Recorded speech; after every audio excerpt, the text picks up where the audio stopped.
சிவன் என்று சொல்லும் போதுதான் என் உடல் நடுங்கும். எனது கண்களில் நீர் அருவியாக கொட்டும். அதை என்னால் அடக்க முடியாது.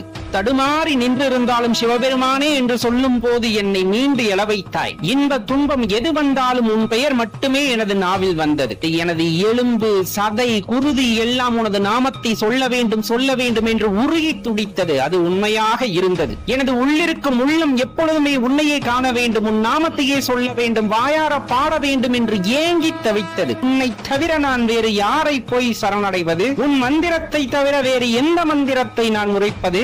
உன்னை தவிர நான் வேறு யாரை வழிபடுவது? இன்னும் சொல்ல போனால் எனக்கு வேறு வாய்ப்பே இல்லை. உண்மை தெய்வம் உன்னை தவிர வேறு ஒருவரையும் நான் சரணடைய மனமென்று ஒன்று உண்டா என்று தேடி அடைந்த போது அந்த மனமே நீதான் என்று உணர்ந்து கொண்ட தருணம் அது.